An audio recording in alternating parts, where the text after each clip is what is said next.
کہ ہم جھنڈیاں لہرا کر نبی علیہ الصلوۃ والسلام کی پیدائش کے موقع پر جشن منانے والوں میں سے نہیں ہے، کیونکہ صحابہ نے اس طرح کا جشن نہیں منایا، تابعین نے اس طرح کا جشن نہیں منایا، اولیاء کاملین اور سلف صالحین نے اس طرح کے جلوس نہیں نکلے، بلکہ انہوں نے نبی علیہ الصلوۃ والسلام کے مشن کو منایا۔ اور ہم بھی تا حیات جب تک زندہ ہیں نبی علیہ الصلوۃ والتسلیم کے مشن کی آبیاری کرتے رہیں گے۔ اور وہ مشن کیا ہے؟ نبی علیہ الصلوۃ والسلام کی اطاعت اور اتباع، زندگی کے ہر ایک شعبے میں نبی علیہ الصلوۃ والسلام کی نورانی سنتوں کو زندہ کرنا۔ اس دن میں ضرور کثرت سے نبی علیہ الصلوۃ والسلام پر درود و سلام بھیجیں۔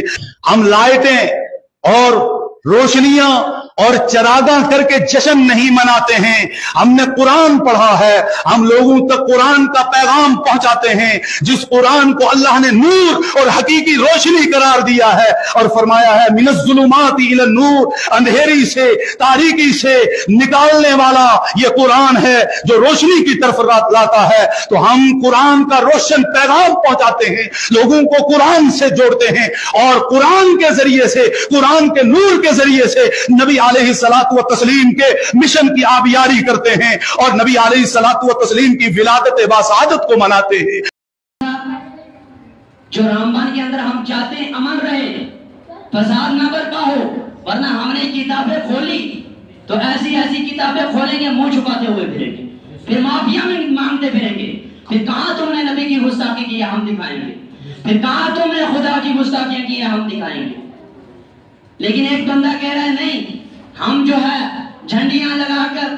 جشن منا کر، جلوس نکال کے نبی کا میلاد منانے والے نہیں، ہم صحابہ کا اور نبی کا مشن منانے والے ہیں، اس مشن پہ چلنے والے ہیں۔ کون سے مشن پہ چلنے والے ہو؟ میں ایک نہیں سینکڑوں آدمی ثابت کر سکتا ہوں، وہ بندہ تیجا چوتھا 40 ماہ برسی کے اندر اور عرس کے اندر شامل ہوتا ہے۔ فتاوی محمودیہ اور فتاوی رشیدیہ کے اندر فتویٰ موجود ہے کہ یہ تیجا 10واں بدعت ہے، یہ عرس وغیرہ بدعت ہے۔ اور سنیں ذرا یہاں پہ میری بات، فتاوی دیوبند پاکستان سے چھپتا ہے اور اس کو معروف ہے فتاوی فریدیہ کے نام سے، اس کے صفحہ نمبر 314 اور 315 کے اوپر 314 میں سوال ہوا ہے کہ محفل میلاد کا جلوس میلاد کا کیا حکم ہے، تو نیچے جواب لکھا ہے کہ جلوس میلاد جائز ہے۔ اور اس سے آگے بڑھ کر امداد المشتاق الی اشرف الاخلاق کے اندر اشرف علی تھانوی نے لکھا کہ محفل میلاد میں یہ جائز ہے اور اس کے جواز کی صورت موجود ہے۔ اور پھر یہاں تک لکھا کہ محفل میلاد میں رسول اللہ کی تشریف آوری میں بھی کوئی مذائقہ نہیں ہے، حضور بھی حاضر ہوتے ہیں۔ اور پھر ان کے جو ہے جنہوں نے بنیاد ڈالی ہے جو بنیاد ہے، ان کے پیر و مرشد حاجی امداد اللہ مہاجر مکی، اس کی کتاب فیصلہ ہفت مسئلہ جو کہ اب چھپ کے کلیات امدادیہ میں بہت سارے رسالے آتے ہیں، اسی میں ہے فیصلہ ہفت مسئلہ، اس کے اندر یہ چیز لکھی ہوئی ہے کہ محفل میلاد اس وقت یعنی اعلیٰ حضرت کے دور میں اور اس سے پہلے یہ میلاد شریف مکہ مدینہ میں بھی منایا جاتا تھا۔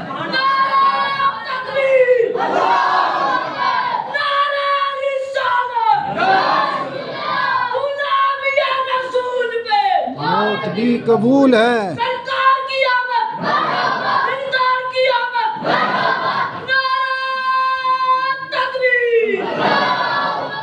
ہم تو اس چیز کے قائل ہی نہیں کہ انتشار کریں، ہم تو قرآن سے دلیل دے کے اپنے عقیدے کو ثابت کر رہے ہیں، ہم تو حدیث سے دلیل دے کے اپنے عقیدے کو ثابت کر رہے ہیں۔ لیکن جب اس طرح کی بکواسات ہوئی، ہم نے پھر ساری کتابیں کھولی ہیں، پھر کتابیں وہ بھی کھلیں گی جن پہ فتویٰ تمہارے خلاف ہوگا،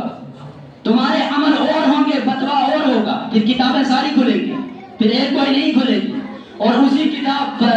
فیصلہ ہفت مسئلہ کے اندر یہ چیز بھی لکھی ہے کہ حاجی امداد اللہ مہاجر مکی کہتے ہیں میں ہر سال اپنے گھر میں محفل میلاد کرواتا ہوں اور اس کو برکات کا سبب سمجھتا ہوں۔ اور یہاں تک بھی فرمایا کہ رسول اللہ صلی اللہ علیہ وسلم قیام کے وقت یعنی قیام کر کے جب ہم صلاۃ و سلام پڑھتے ہیں، قیام کے وقت رسول اللہ محفل میں تشریف لاتے ہیں اور اس کو دیکھا بھی گیا ہے، اللہ کے حبیب چاہیں تو وہ لا بھی سکتے ہیں۔ کہ میں نے مختصر عرض کیا ہے، کیونکہ ہمیں ضرورت نہیں ہے. ہم نے تو اپنے عقیدے بیان کرنے، ہم نے تو قرآن پڑھنا ہے، ہم نے حدیث پڑھنی ہے، ہم نے صحابہ کے اقوال پڑھنے ہیں، ہم نے فقہاء کے طریقے کو دیکھنا ہے، اولیاء کے طریقے کو دیکھنا ہے، اور جو ہے صلحاء کے طریقے کو دیکھنا ہے. انہوں نے جو تعلیم دی ہے صوفیہ نے، ہمیں اس پہ عمل کرنا ہے. ہم نے کہیں اور جانا نہیں ہے، ہم جانا بھی نہیں چاہتے، ہم انتشار کی طرف جاتے بھی نہیں ہیں. تو بہر کیا ہے، تو نبی پاک صلی اللہ علیہ وسلم